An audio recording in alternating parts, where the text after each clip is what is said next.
तो नमस्ते to all of you. आज की क्लास में सबका स्वागत है। और हम लोग इस क्लास में बेसिकली इंपोर्ट एक्सपोर्ट प्रोसीजर का रिवीजन कर रहे हैं। और रिवीजन करने का जो तरीका है वो बिल्कुल अलग है। हम लोग एमसीक्यू के थ्रू रिवीजन करेंगे, करेक्ट है? तो लेकिन सबसे पहले हम लोग ये learning sections and rules and regulations ये सारा एक बार रिवाइज करते हैं, then we go to MCQ. हमने क्या किया है कि ये सेक्शंस को, इंपोर्ट के सेक्शंस को बिल्कुल अलग कर दिया, एक्सपोर्ट के सेक्शंस को बिल्कुल अलग कर दिया, और इंपोर्ट एक्सपोर्ट के जो कॉमन सेक्शंस थे वो लिख दिया हमने, करेक्ट है? और गुड्स इन ट्रांजिट के अलग। जिस सेक्शन के साथ रेगुलेशंस आते हैं वो रेगुलेशंस हमने यहां पर लिख दिए। सही बात। अब मुझे आप बताते जाइएगा, section 29 arrival of vessels and aircraft in India, इसमें क्या लिखा हुआ है? Arrival of vessels and aircraft in India, इसमें क्या लिखा हुआ है? जब भी कॉलिंग होगी कहां होगी? जब भी कॉलिंग होगी कहां होगी? कस्टम्स पोर्ट पे होगी, या कस्टम स्टेशन बोल देते हैं। कस्टम स्टेशन में कस्टम पोर्ट भी आ गया, एयरपोर्ट भी आ गया, लैंड कस्टम स्टेशन भी आ गया, सारे आ गए।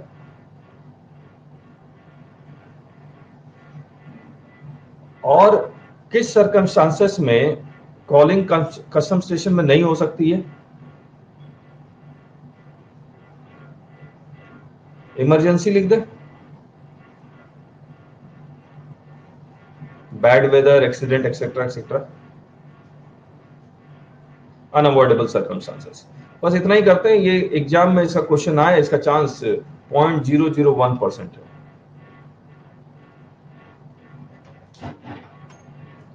सेक्शन 30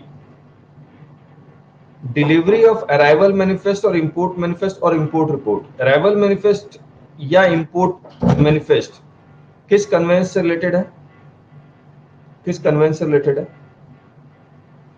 या इंपोर्ट रिपोर्ट किससे रिलेटेड है? व्हीकल से। और मैनिफेस्ट और अराइवल मैनिफेस्ट और import manifest vessel and aircraft से। इससे रिलेटेड रेगुलेशंस है sea cargo manifest and transshipment regulations 2018। इसमें क्या लिखा हुआ है? इसमें क्या लिखा हुआ है? फटाफट बता दीजिए, इसमें क्या लिखा हुआ है? कि जिस दिन वो डिपार्चर करेगा उसी दिन अराइवल मैनिफेस्ट फाइल कर देगा।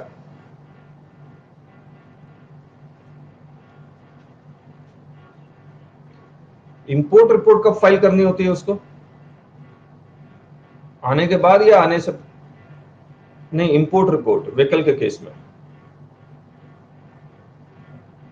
अराइवल के बाद, अराइवल ऑफ वेसल के बाद, with in 12 hours, with in 12 hours. सही बात है। Section 30A passenger and crew arrival manifest and passenger name record information भी फाइल करना पड़ेगा, हाँ या ना? Section 31 imported goods not to be unloaded from vessel until entry inwards granted। बताइए किसको एप्लीकेशन देनी पड़ती है एंट्री इनवर्ड्स की? किसको एप्लीकेशन देनी पड़ती है?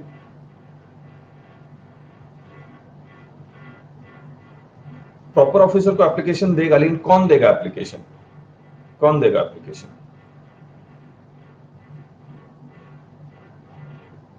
Master of the vessel. Aircraft देगा या व्हीकल देगा? एयरक्राफ्ट और व्हीकल देगा? नहीं देगा, सिर्फ वेसल के लिए है, बाकियों के लिए नहीं है। Section 32 imported goods not to be unloaded unless mentioned in arrival manifest, import manifest और import report। बताइए arrival manifest, import manifest या import report में जो कार्गो होते हैं वो होम कंजम्पशन का कार्गो होता है और ट्रांसशिपमेंट वाला कार्गो होता है, चाहे इंटरनेशनल हो या डोमेस्टिक हो। ट्रांजिट कार्गो नहीं उतरेगा। तो जो कार्गो लिखा हुआ है वहां पर अराइवल मैनिफेस्ट में वैसा ही कार्गो उतरेगा, यानी कि होम कंजम्पशन वाला या ट्रांसशिपमेंट वाला। सही बात है। Section 45 restriction on custodian removal of imported goods, ये कस्टोडियन के लिए है।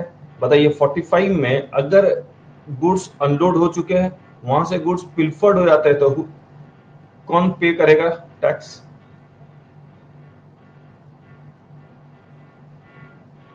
कस्टोडियन करेगा। मुझे एक बात और बता रही है, किस दिन का रेट लगेगा और किस दिन का वैल्यू लगेगा?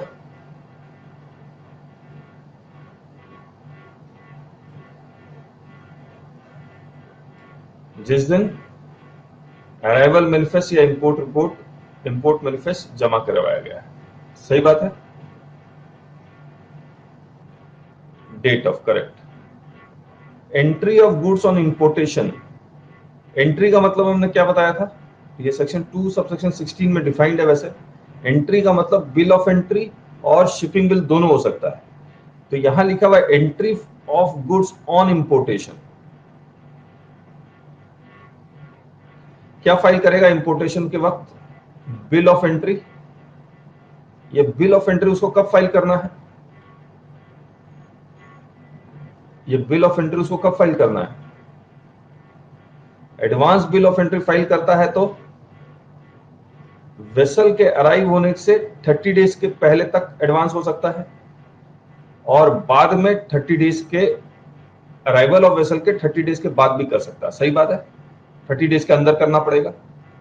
30 डेज के अंदर नहीं किया तो 30 डेज बिफोर और आफ्टर। करेक्ट, नहीं पेनाल्टी तो नहीं है, गुड्स को बेचा जाएगा, goods will be sold, section 48 में लिखा हुआ था। फिर लेट फीस है, इसमें हम लोग बाद में करेंगे। Clearance of goods for home consumption, clearance कौन देगा? प्रॉपर ऑफिसर देगा। कितने तरह का असेसमेंट है? सेल्फ असेसमेंट में ड्यूटी कब पे करनी पड़ती है? सेल्फ असेसमेंट में ड्यूटी कब पे करनी पड़ती है? जिस दिन बिल ऑफ एंट्री फाइल करेगा। और अगर पीओ असेसमेंट करेगा तो, प्रॉपर ऑफिसर असेसमेंट करेगा तो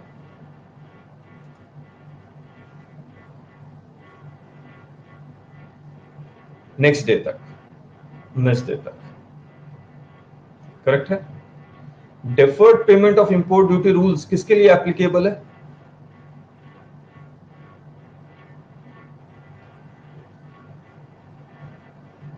deferred payment of import duty rules किसके लिए एप्लीकेबल है?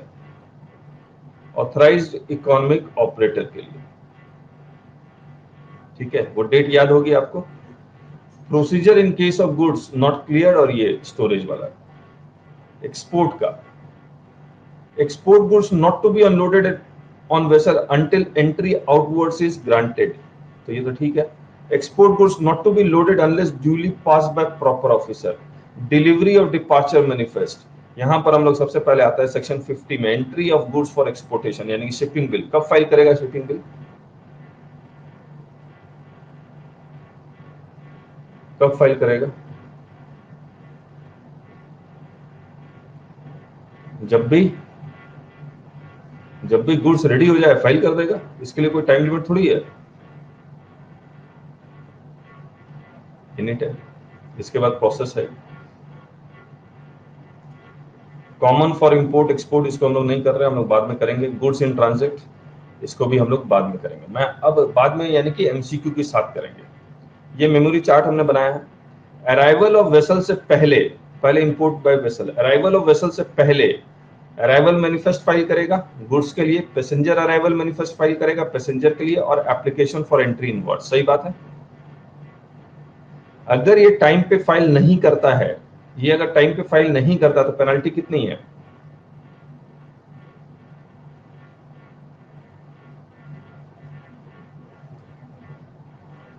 Not exceeding 50,000, not exceeding 50,000।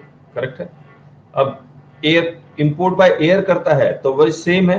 Arrival of aircraft से पहले अराइवल मैनिफेस्ट और पैसेंजर अराइवल मैनिफेस्ट फाइल करेगा। इसको एंट्री इनवर्ड्स लेने की जरूरत नहीं है। करेक्ट है।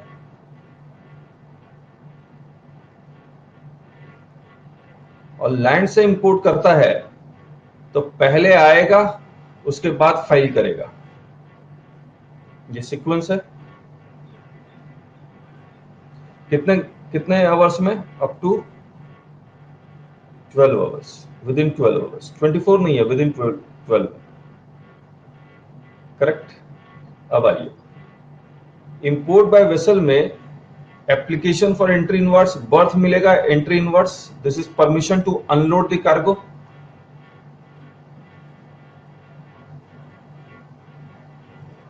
अब ये बिल ऑफ एंट्री फाइल करेगा,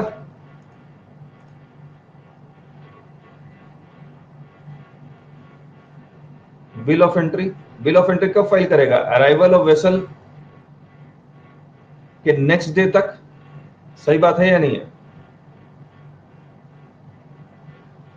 और नेक्स्ट डे तक फाइल नहीं करता है तो लेट फीस है, एडवांस फाइल कर सकता है। सेम यहां भी आएगा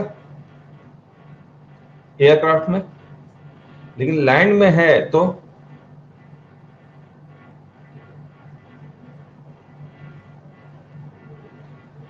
तो अराइवल ऑफ व्हीकल के बाद ही फाइल करेगा।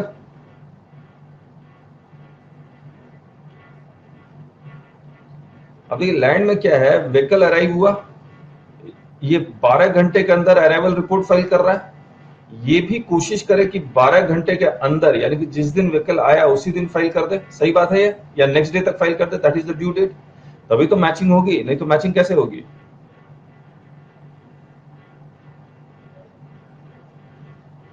इसके बाद असेसमेंट हो जाएगा, आउट ऑफ चार्ज ऑर्डर सब में सेम है, डिपार्चर परमिशन सब में सेम है। ये रिलेवेंट डेट हम लोग नेक्स्ट चैप्टर में करेंगे। Export by vessel, shipping bill and payment of duty if any, late export order, entry outwards. यहां एयर में देखिए shipping bill, late export order, entry outwards नहीं है। डिपार्चर मैनिफेस्ट, डिपार्चर परमिशन और relevant date, late export order, यानी कि late export order के दिन वैल्यू देखेंगे, लेट एक्सपोर्टर के दिन रेट ऑफ ड्यूटी देखेंगे अगर है तो। एक्सपोर्ट में जो कोई खास है नहीं, मैंने आपको उसका डिटेल भी बताया था आपको। हमने फिर एक ये चार्ट बना दिया जहां पर अराइवल मैनिफेस्ट रिपोर्ट या import report cargo and passenger दोनों के लिए, import by vessel custom port, import by air customs airport, import by land land custom station, before arrival, after arrival but with in 12 hours. नहीं करता है तो penalty up to 50,000। Bill of entry, due date is next day of arrival of conveyance लिखा हुआ है तो सब कुछ आ गया। कितने दिन के अंदर? बिफोर आफ्टर 30 डेज, और यहां पर इंपोर्ट बाय लैंड होगा तो after arrival of the vehicle, और ड्यू डेट होगा नेक्स्ट डे ऑफ कन्वेंस। और नहीं ड्यू डेट तक करता है तो डिले है 5,000 per day up to 3 days, further delay up to 10,000 per day. और ड्यूटेबल गुड्स है तो maximum fine is only duty payable, exempted goods है तो मैक्सिमम फाइन इज 50,000। करेक्ट है? और यहाँ excluding holidays, next day holiday होगा तो उसके नेक्स्ट डे। सही बात। Payment of duty, self assessment है तो सेम डे, री असेसमेंट है तो नेक्स्ट डे। करेक्ट है? सब में सेम है। और नहीं ड्यू डेट तक ड्यूटी पे करता है तो 15% per annum for the delay interest लगेगा। और ऑथराइज इकोनॉमिक ऑपरेटर के लिए ये कहानी लिखी हुई है। सही बात। अब export, departure manifest report cargo passenger, before departure penalty maximum 50,000। Shipping bill कभी फाइल कर सकता। पेमेंट ऑफ ड्यूटी कोई है नहीं, इसलिए अभी कोई रेट ऑफ इंटरेस्ट ये सब नोटिफाई हुआ नहीं। सही बात। तो ये लर्निंग सेक्शंस और ये पूरा अगर आप देखेंगे तो आपको पूरा इंपोर्ट प्रोसीजर, एक्सपोर्ट प्रोसीजर याद हो जाना चाहिए। अगर नहीं भी याद होता है, याद तो करना ही पड़ेगा। याद करने के बाद ये एमसीक्यू में एक एक लाइन को हमने पढ़ के एमसीक्यू बनाया हुआ है, एक एक चीज आपको याद आ जाएगी। करेक्ट है? करें एमसीक्यू स्टार्ट। चलिए देखते हैं कौन जल्दी जवाब देता है। Examine the following statements. Entry number 83 empowers the union government to make laws relating to levy and collection of duty on import and export. True or false? True. Central Tariff Act 1975 specifies the rate of duties on import of goods and export of goods. True. वो true है। Kartik false कैसे कह रहा था? IEC registration is must to carry out any import and export. True. GST registration is must to carry out any import or export. True. Both. Kartik, तो ये हमारा basic import export process हो गया। अब हम लोग कर रहे हैं provisions relating to conveyances carrying imported और एक्सपोर्टेड गुड्स, जो सेक्शन 29 में था। Examine the following statement as per section 29. Vessel shall always call at customs port. True. Vessel or aircraft shall call at any other place other than customs port or airport if compelled by accident or stress or weather. True. Both true.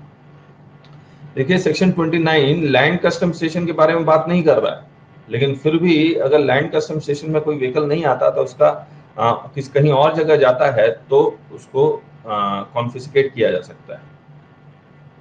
429 there was an emergency landing of an international aircraft due to fire in engine at a place other than customs airport कर देंगे इसको। The pilot immediately informed the nearest police station. Goods can be unloaded immediately without the consent of the officer. True or false?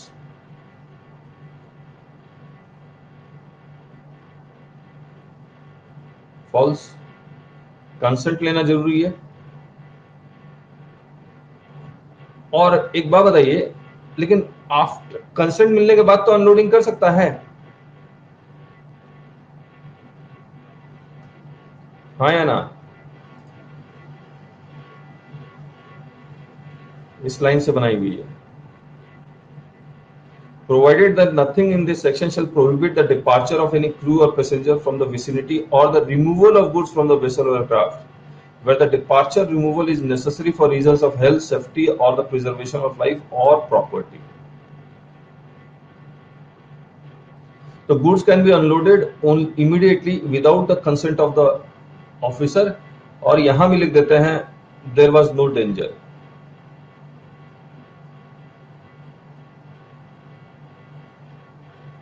ठीक है। Crew or passengers can depart from the vicinity of the vessel or aircraft without the consent of the officer. False. Both false. नहीं, consent तो चाहिए ना। देखिए आप vicinity से अगर आपको जाना है देन यू नीड कंसेंट, और विदाउट कंसेंट आप कब जा सकते हैं? Provided that nothing in this section prohibit the departure vicinity से। तो हम लोग यहां पर लिख देते हैं ताकि क्लैरिटी आ जाए। There was no imminent danger, और हम लोग ये लिख देंगे इसमें एमसीक्यू में कि एयरक्राफ्ट लैंड होने के बाद आग बुझ गई या कुछ और हम लोग लिख देंगे ताकि ये क्लैरिटी आ जाए। करेक्ट है? Examine the following statement as per section 30. The person in charge of a vessel or aircraft shall deliver electronically arrival manifest or import manifest before the arrival of vessel or aircraft. True or false? True. The person in charge of vehicle shall deliver manually import report within 24 hours after the arrival of the vehicle. This is false. False. It is within 12 hours. True, false. True, false. A answer. Examine the following statement as per section 30. Delay in filing of arrival manifest or import report shall entail a fixed penalty of 50,000. False. It is a penalty of up to 50,000, not fixed penalty. Arrival manifest or import report can be suo motu amended by person in charge after furnishing it. Yep. ये CO मोटो कर सकता है या permission लेके करेगा? एक बार देखें section 30।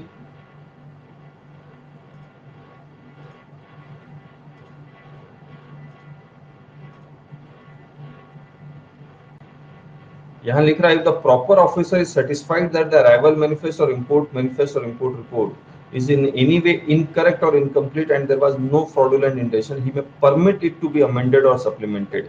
यानी परमिशन लेनी पड़ेगी, लेकिन एक बार रेगुलेशंस देखते हैं रेगुलेशंस में उन्होंने क्या लिखा है, क्योंकि हमें जो याद आ रहा है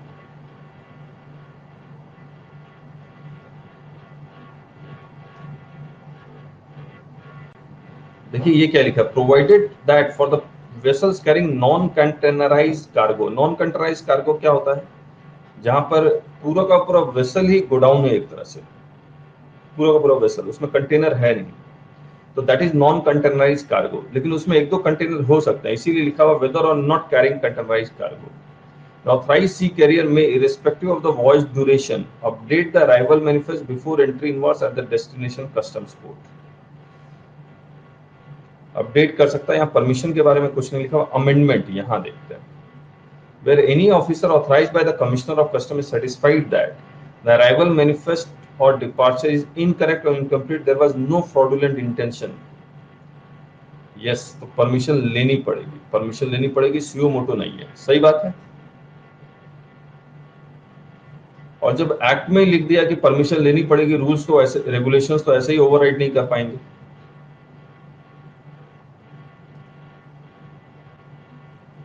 तो अराइवल मैनिफेस्ट और import can be suo moto amended, no,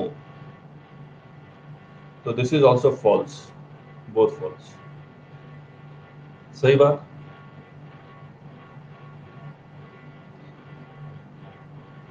अब आगे, as per sea cargo manifest. अच्छा एक बात बताइए, हमने आपको एक बात बताई थी कि ये कब पॉसिबल कब है, यूएसए से चला इंडिया में,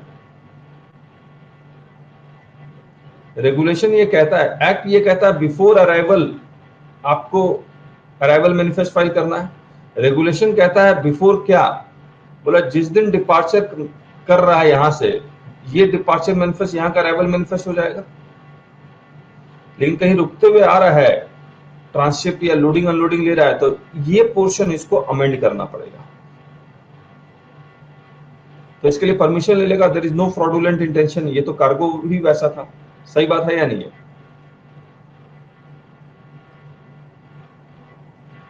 now as per sea cargo manifest and transshipment regulations 2018, one of the following is not an authorized carrier. Registered authorized sea carrier authorized carrier है या नहीं है। Arrival manifest person in charge file करता है, इसको आइस गेट में registration लेना पड़ेगा तभी इलेक्ट्रॉनिकली फाइल होगा। तो ये जो रजिस्ट्रेशन ले रहा है, इसीलिए इसको हम कह रहे हैं रजिस्टर्ड ऑथराइज्ड सी कैरियर। तो he is yes registered authorised train operator, yes unregistered custodian. Custodian को भी रजिस्ट्रेशन करवाना पड़ेगा या नहीं करवाना पड़ेगा,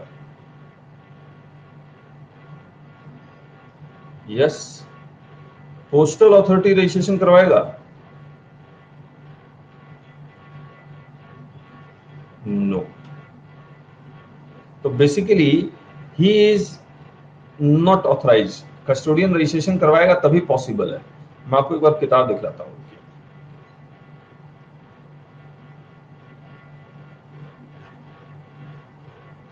Authorized carrier means an authorized sea carrier, authorized sea carrier, authorized sea carrier, authorized train operator, custodian, registered under Regulation 3 and Postal Authority.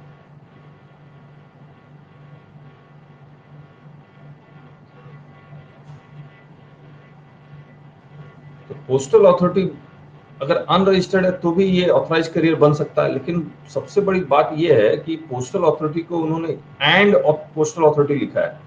ऐसा क्यों लिखा मुझे सब, तो मैंने तो यही इंटरप्रेट किया कि पोस्टल अथॉरिटी अनरजिस्टर्ड होगा तो भी वो ऑथराइज कैरियर बन सकता है। लेकिन द प्रॉब्लम इज, अगर वो अनरजिस्टर्ड है तो वो आइस गेट में फाइल कैसे करेगा।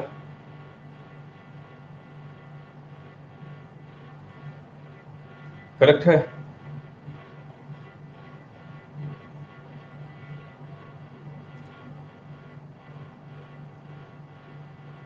चलिए will revisit this question.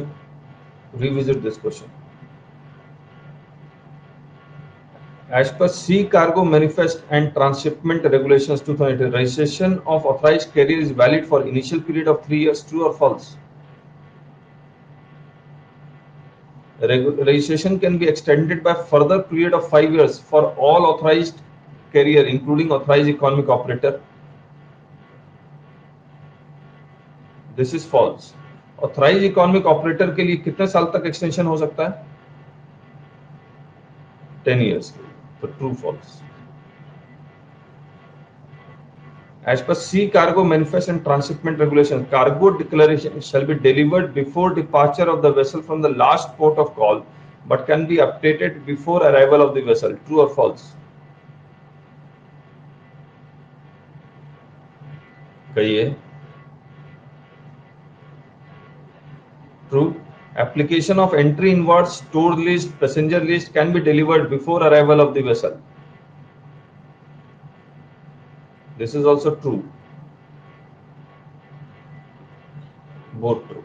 Sorry, both true. This is the answer. Arrival manifest can be delivered after arrival of the vessel, subject to the condonation or delay by officer authorized by the commissioner. True. Specific cargo declaration shall be delivered in case of carrying of arms and ammunition. True. Transshipment cargo, domestic or international, shall be landed at the port.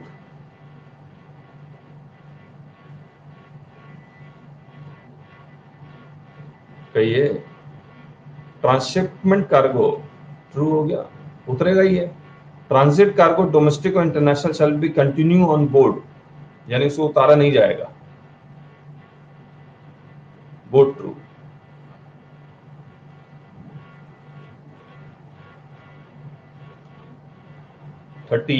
Person in charge of vessel और aircraft shall deliver the passenger crew arrival manifest before arrival.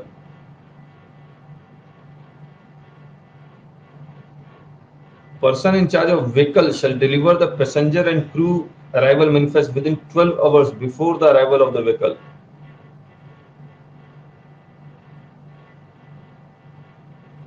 False. या after होगा. ए will be the answer. एक बार check भी कर लेते हैं हम लोग.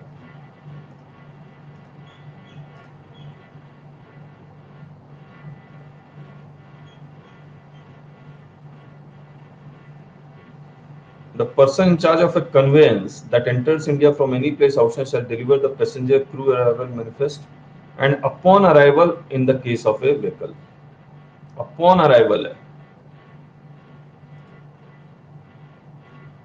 तो व्हीकल के केस में ऑन अराइवल है, विद इन 12 आवर्स भी नहीं है. On arrival. हम लोगों को वो चार्ट भी ठीक करना पड़ेगा.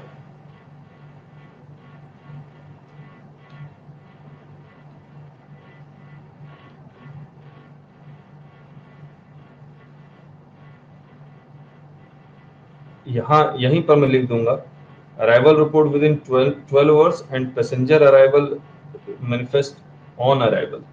यहां लिखना होगा. दूसरी बात, हमने जो पैसेंजर का है यहां ऑन अराइवल लिखना पड़ेगा. तो मैं करेक्टेड बुक आपको दे दूंगा. एमसीक्यू से बहुत सारी चीजें और क्लैरिटी आ जाती है अगर एमसीक्यू अच्छा बना हुआ है तो.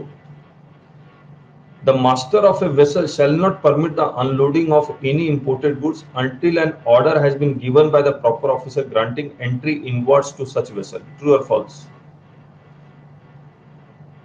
True. The pilot of an aircraft shall not permit the unloading of any imported goods until an order has been given by the proper officer granting entry inwards to such aircraft.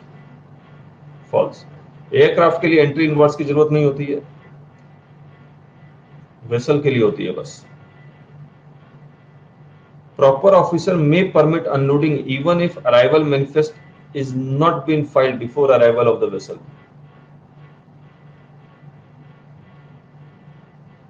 सही बात है या नहीं? मे permit, arrival manifest file नहीं हुआ फिर भी permit कर सकता है नहीं कर सकता। हर्षद कार्तिक का writing false.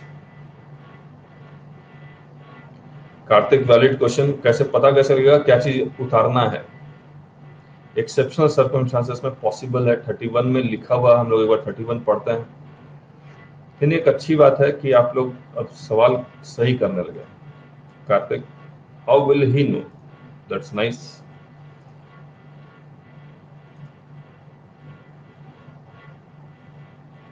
Exception, no entry invoice is needed to unloading of baggage, ये सब हो गया। The master of the vessel shall not permit the unloading of any imported goods until an order has been given by, ठीक है। No order shall be given until an arrival manifest or import manifest has been delivered or the proper office satisfied that there was sufficient cause for not delivering it। तो possible है, possible. Proper officer may permit, so this is true। Perishable or hazardous goods can be unloaded even if entry invoice is not granted।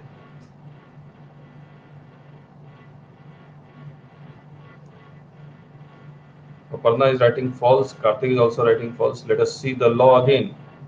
ये देखिए, no entry invoice is needed for to the unloading of baggage accompanying a passenger or a member of the crew, mail, bags, animals, perishable goods and hazardous goods। तो ये possible है, तो this is also true.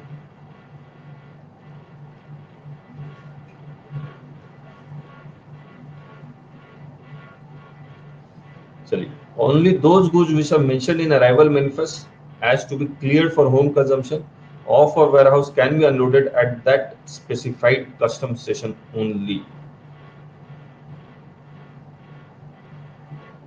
Proper officer may allow unloading in the event of exceptional circumstances। True, both true।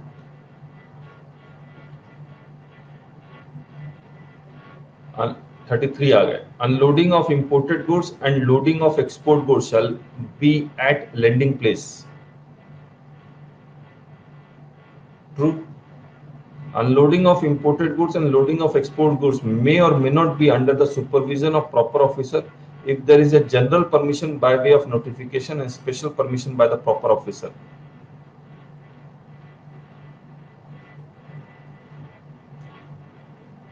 True है, true. 33 एक बार पढ़ते हैं आपके साथ।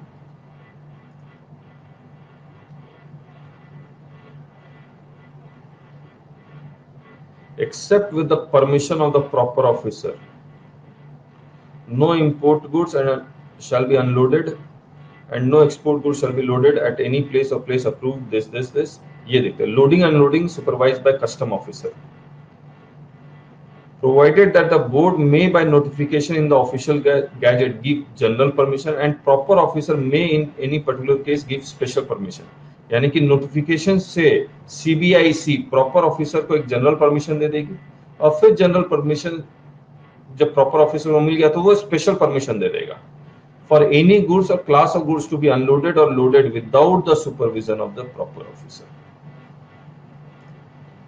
तो ये पॉसिबल है, तो ये सेक्शन 33 एंड 34 कर देंगे। सही बात है, both true. 35, big vessel can unload goods into smaller vessel if commissioner of customs issue a boat note।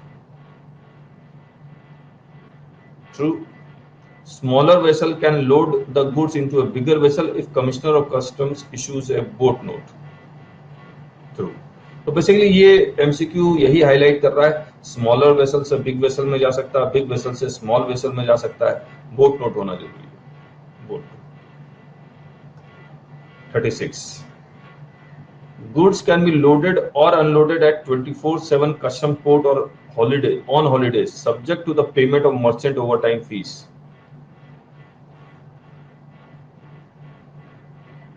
false। 24/7 customs है तो फिर हॉलिडे कहाँ है? goods can be loaded or unloaded at 24/7 manufacturing place of exporter on any day subject to the payment of merchant overtime fees. This is true, क्योंकि वो अपनी जगह से किसी और के जगह जा रहा है और हमने स्टफिंग ये सब का कहानी भी बताया था. False true, B is the answer. Proper officer can board the conveyance and remain on board for up to 12 hours.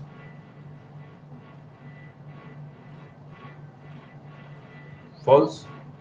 Time limit कहीं नहीं लिखी हुई है, वो जितना समय चाहे उतना समय रह सकता है. और ये भी नहीं लिखा हुआ है कि कब किस समय वो कन्वेंस पे चढ़ेगा, किस वक्त उतरेगा, ये भी नहीं लिखा हुआ. दिन रात कुछ नहीं लिखा हुआ है, कभी भी आ सकता है. जैसे मैं इसलिए हाईलाइट कर रहा हूँ क्योंकि इनकम टैक्स और जीएसटी में जब रेड करने जाते हैं तो कहता है कि भैया after sunrise and before sunset के बीच में जाना है या बिजनेस टाइम में जाना है. ऐसा कुछ भी कस्टम्स में नहीं है. सही बात. Proper officer cannot require person in charge of animal carrying imported goods or export goods to produce any document or answers any questions. Animal ले जा रहा है तो वो कुछ नहीं पूछ सकता. False. पूछ सकता है. मुझे बॉर्डर फिल्म याद आ गई. दोनों false है. Both false. Entry inwards is a permission by proper officer to unload the cargo from the vessel in case of imported goods. True. Entry outwards is permission by proper officer to load the cargo on the vessel in case of export goods. True. Both. अब हम लोग क्या कर रहे हैं, जहां पर entry similar word से इंपोर्ट और एक्सपोर्ट के लिए उसको हम लोग हाईलाइट करने की कोशिश कर रहे हैं. Entry inwards can be granted before filing of bill of entry.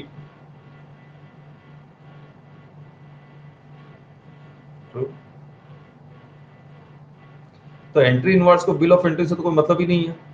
ये तो एक सेपरेट वेसल से गुड्स उतरेगा, इंपोर्टर सेपरेटली फाइल करेगा. सही बात है या नहीं है? Entry outwards can be granted before filing of shipping bill.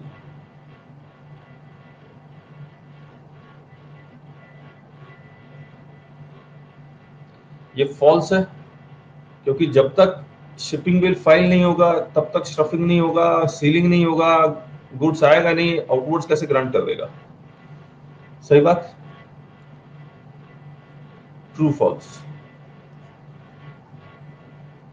Pilot or aircraft shall not allow unloading of goods unless entry inwards is granted. अभी पायलट और एयरक्राफ्ट लिखा हुआ है तो ये तो सिर्फ वेसल के लिए है, तो ये फॉल्स हो गया.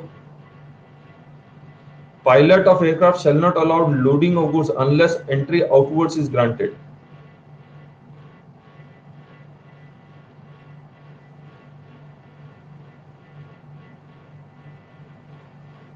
अब ये एंट्री आउटवर्ड्स तो लोडिंग के लिए है. एक बार पढ़ लेते हैं, मुझे तो लग रहा है ट्रू है. ये सेक्शन बताइए क्या है एंट्री आउटवर्ड्स का.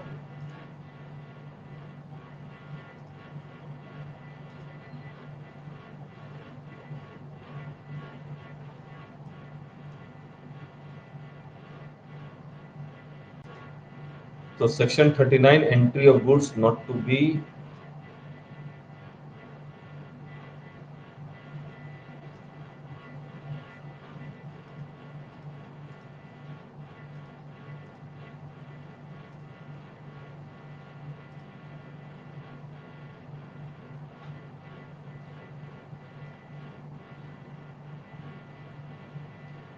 The master of a vessel shall not permit the loading of any export goods other than baggage mail until an order has been given by proper officer. तो ये भी vessel के लिए. तो entry inwards and entry outwards both are for vessel. तो pilot shall not allow, तो this is also false. Both false. Correct है.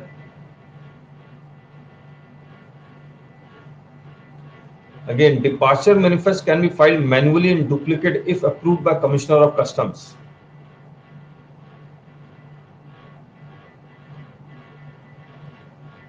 बताइए.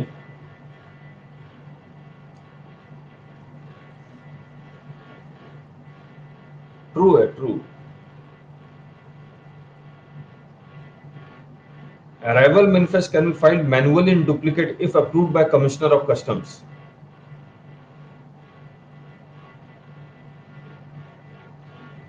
ये एक बार चेक कर लेते हैं, ये एक बार चेक कर लेते हैं।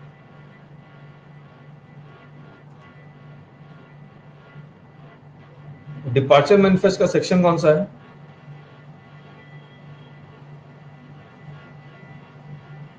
41।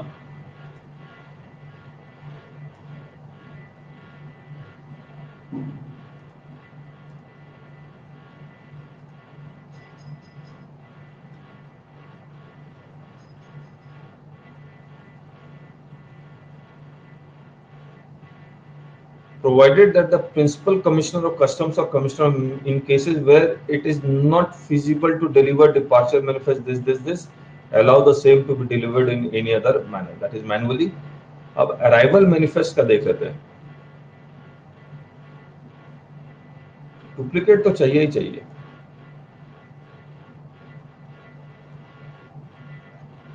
या इसमें कुछ लिखा हुआ नहीं है तो मे भी सही कह रहे होगे कार्तिक। एक बार 30 देखते हैं।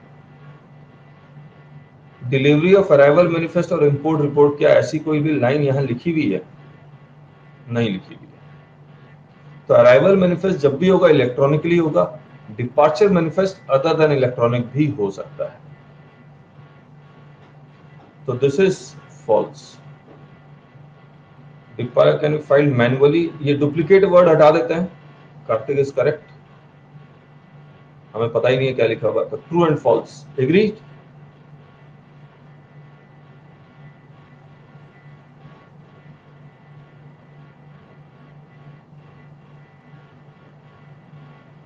Examine the following. Departure manifest can be updated within 24 hours after departure.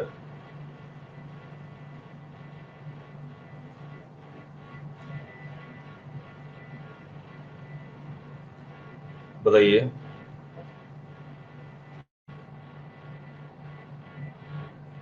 ये 24 आवर्स का कोई कॉन्सेप्ट है क्या उसमें लिखा हुआ है लॉ में?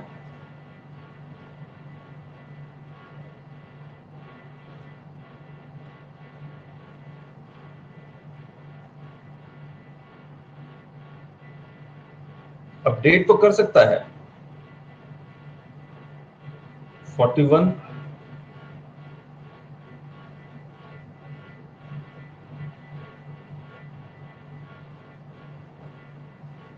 अमेंडेड और सप्लीमेंटेड, लेकिन 24 आवर्स में करना है ये। एक मिनट, रेगुलेशंस देख लेते हैं। रेगुलेशंस में कहीं लिखा हुआ हो। Yes, an authorized sea carrier may update the departure manifest within 24 hours after departure. True है।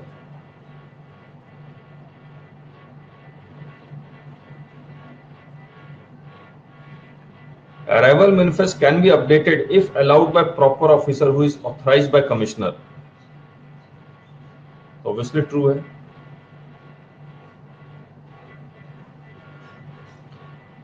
No conveyance can depart without the written order of proper officer. ये 42 पे है।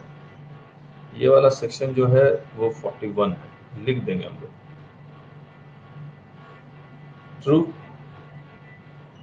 Departure order is not necessary if any vessel or aircraft temporarily enters India by reason of any emergency. True. Both.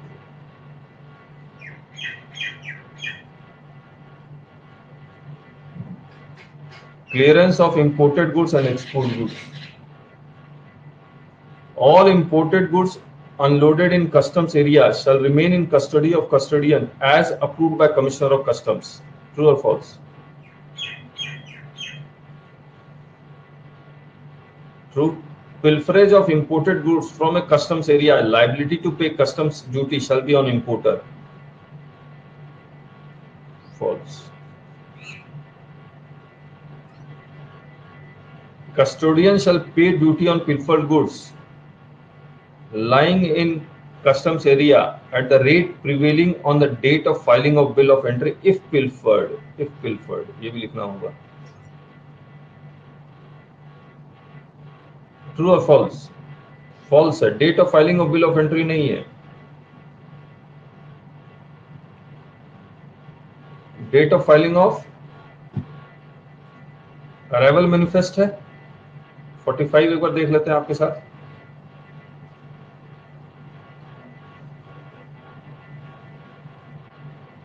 तो 46 आ गया।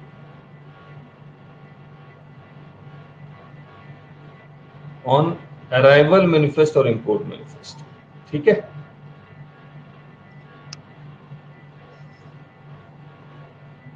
Custodian shall keep record of all imported goods lying in customs area.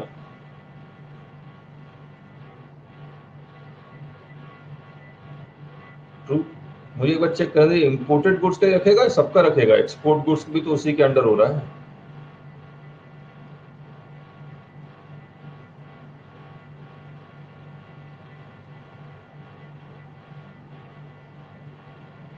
कहाँ लिखा हुआ है?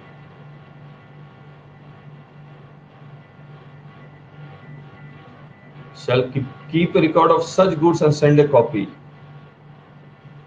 The persons having custody of any imported goods in the customs area. Okay. So this is also true. False true. Export goods का कौन जिम्मेदारी लेगा, पता नहीं, let us C.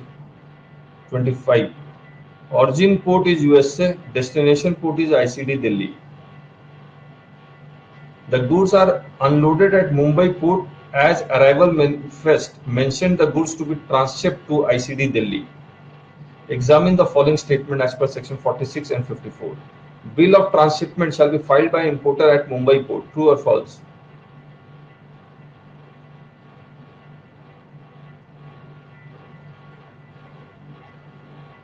Karthik is writing true. Harshad is writing false. Why Harshad false?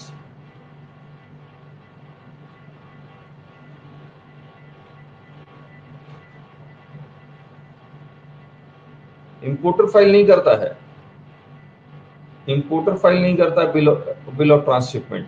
कौन file करेगा? Authorize carrier file कर देगा, कस्टोडियन फाइल कर देगा। तो this is false. Bill of entry for home consumption shall be filed by importer at ICD Delhi. This is true. False true is answer. सही बात। Bill of entry shall be filed electronically by mentioning all goods as mentioned in bill of lading. True or false? True. Bill of entry can be filed after examination of goods if importer makes a declaration that he is unable for want of full information to furnish all the particulars of the goods. क्या importer बिना goods को देखे वो bill of entry file कर सकता है?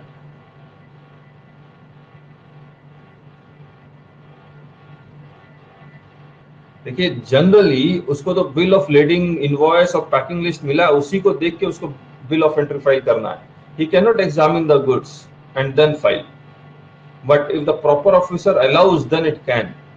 तो true, both true, correct Harshad. Examine the following statement as per section 46. If the date of arrival vessel is 28th July, bill of entry can be filed on or after 28th July.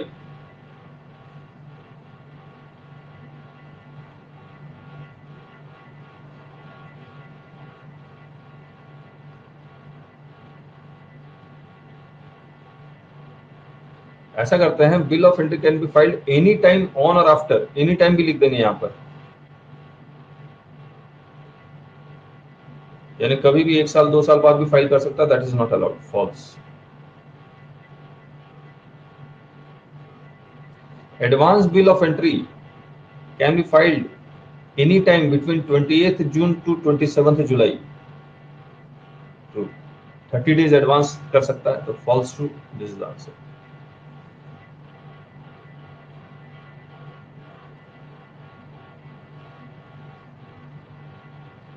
If the date of arrival of vessel is 28th July, Monday है 28 जुलाई को, date of filing of bill of entry is 3rd August, an importer imports dutiable goods on which total duty levied shall be rupees 6 lakh.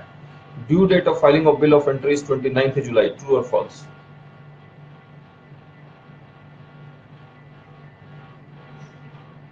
True. Late fees is 35,000. True or false?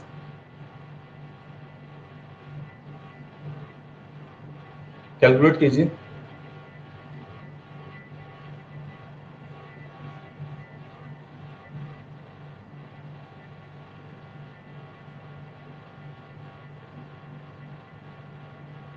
देखिए 29 जुलाई छोड़ देते हैं. 30, 1, 2, 3 3 अगस्त को file कर रहा है. जिस दिन फाइल कर रहा है उस दिन को भी लेट मानेंगे. तो यहां पर 5,000 पर डे है डिले. तो ये कितना हो गया? 15,000. 5,000 पर डे है ना.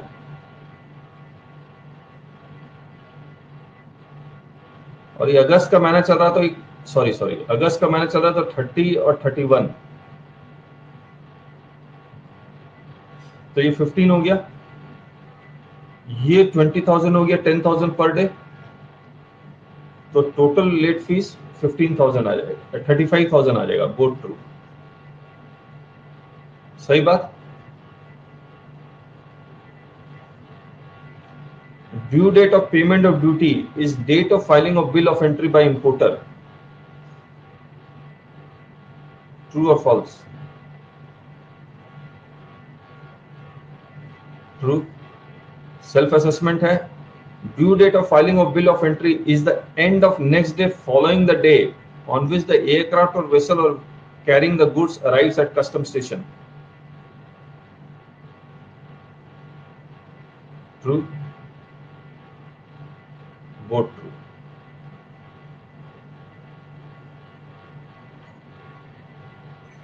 (47) Bill of entry filed on 14th July and paid duty on 15th July. Bill of entry is assessed by proper officer after examination of goods is on 15th July. Self-assessed duty paid 1 lakh. Assessed duty is 1,20,000. Differential duty of 20,000 paid on 20th July. Interest payable amounts to. बताइए.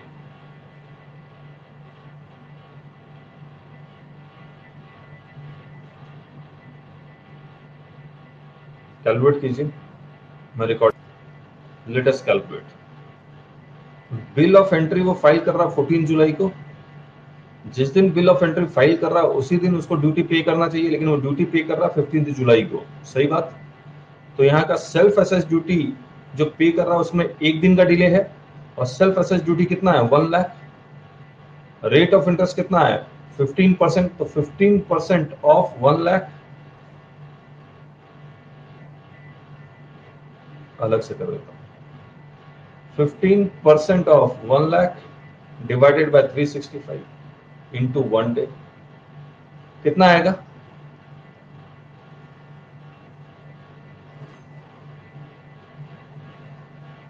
41.09.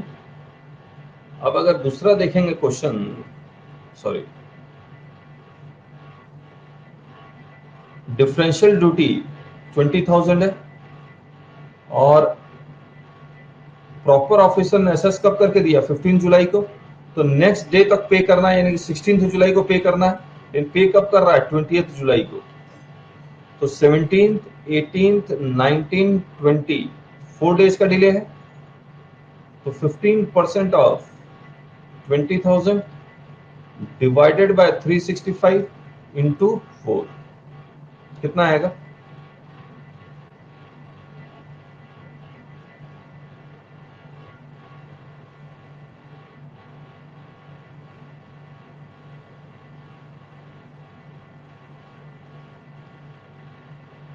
Sixteenth day में 16 तारीख last date था, तो 16 तारीख छोड़ देंगे, 17 तारीख से काउंट करेंगे. जिनेश जी, आई एम करेक्ट? तो both true.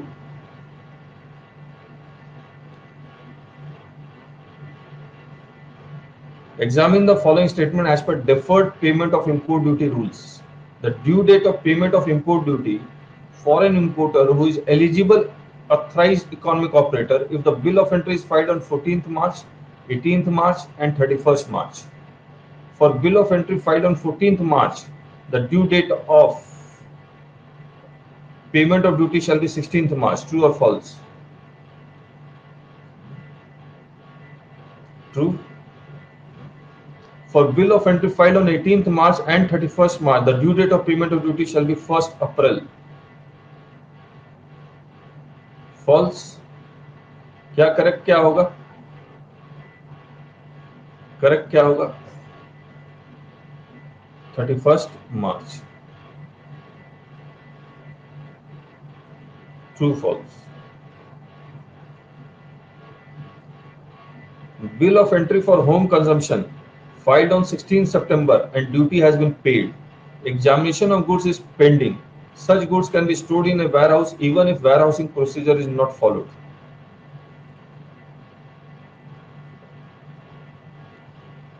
Hi Anna, 49.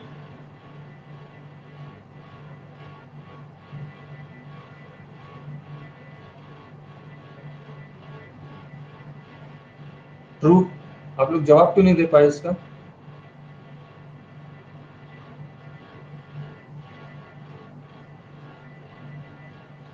Forty nine आपको एक बार फिर से याद दिला देते हैं.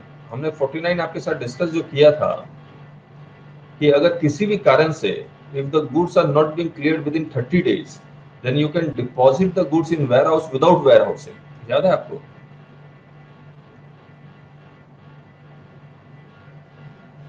अगर 30 डेज के अंदर क्लियर नहीं करवाएंगे तो 40 सेक्शन 48 कह रहा है the proper officer can sell the goods. So it is better to put the goods in a warehouse by giving the reasons. और ये कभी भी हो सकता है. तो bill of entry for warehousing filed on this examination of goods is pending. Such goods can be stored in a warehouse even if warehousing procedure is not followed. True.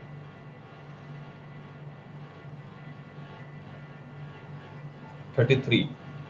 अब export से रिलेटेड आ गया. 50. Where the goods are being exported by vessel or air, shipping bill can be filed at any time.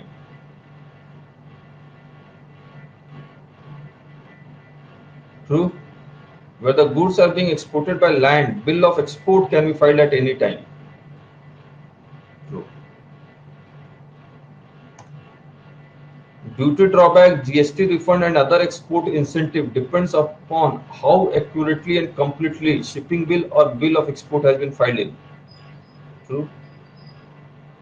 Let export order shall be issued by the proper officer after verification of document and examination of goods by the proper officer. True. Both true.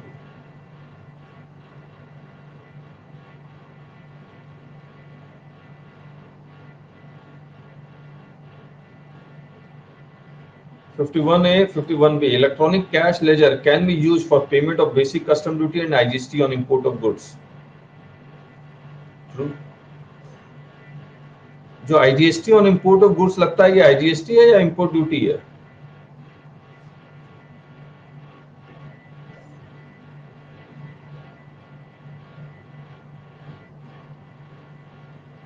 Counter welding duty. ये import duty ही माना जाएगा, याद रखिएगा, ये GST है नहीं. Duty benefits can be transferred to electronic cash laser.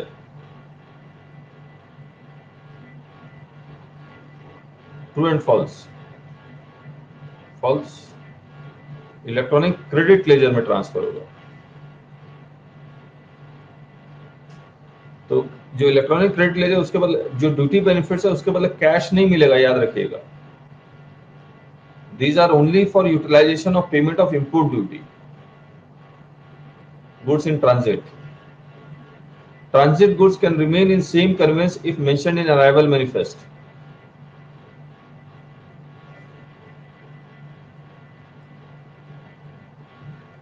True. If as per arrival manifest, goods are transit goods, then it can transit without payment of duty. यहाँ लिखना पड़ेगा. True.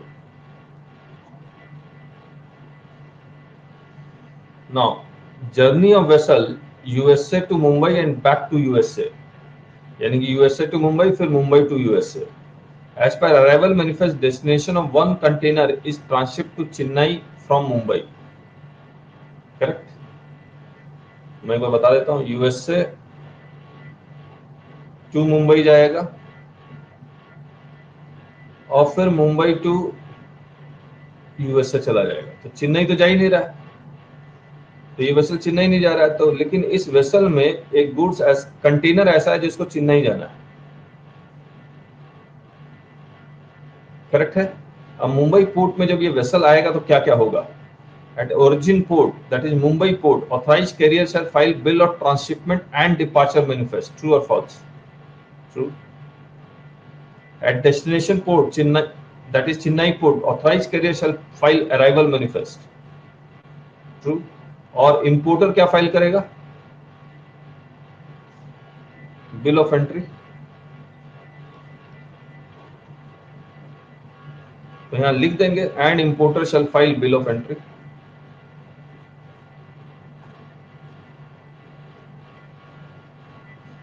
Goods can be transit to international airport without payment of duty.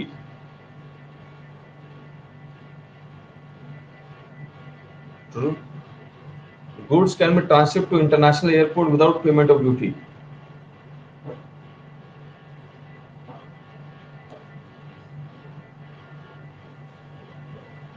Goods can be transshipped by authorized carrier between two seaports executing bond and bank guarantee.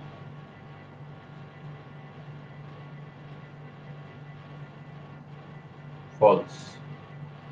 दो सी port में अगर transshipment होता है तो bank guarantee और bond की जरूरत नहीं है। देखा है एक बार?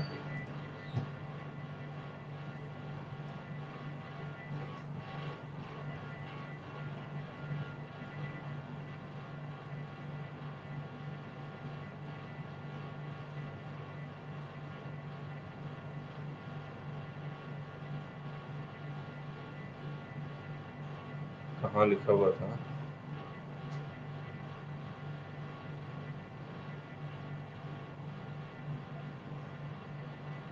Provided that where the transshipment of goods is directly between two seaports, no bond and bank guarantee shall be furnished.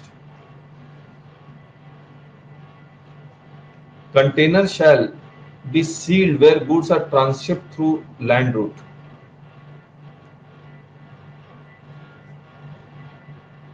True. False. True.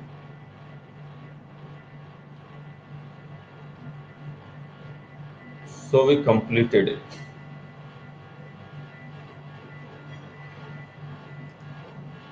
So thank you so much. इस पे हमने कुछ बनाया नहीं है, जब हम लोग फॉरेन ट्रेड पॉलिसी करेंगे तब बनाएंगे। हाँ, लैंड रूट से जाएगा तो बैंक गारंटी की जरूरत है, सॉरी बॉन्ड की जरूरत है। बैंक गारंटी की जरूरत है या नहीं है तो डिपेंड करेगा। हर किसी से बैंक गारंटी जनरली लेते नहीं है। ये देखिए, विथ और विदाउट बैंक गारंटी वैसे।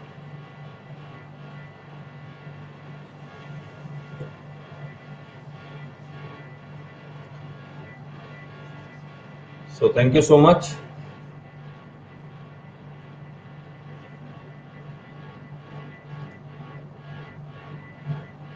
और कल हम लोग मिलेंगे आपसे और रिलेवेंट डेट करेंगे, रिलेवेंट डेट। और फिलहाल इसी यहीं पर मिलेंगे, इसी लिंक में। और जिसको भी ज्वाइन करना है वो प्लीज ज्वाइन कर ले। मुझे तो लगता है सब ठीक है। So thank you, bye bye. और रिव्यू जरूर डाल दीजिएगा। अपर्णा जी आपने भी नहीं डाला, बाकी जितने लोगों ने भी जो मैंने लिंक भेजा था उसमें नहीं डाला, तो प्लीज डाल दीजिएगा, ठीक है। So thank you so much, bye bye.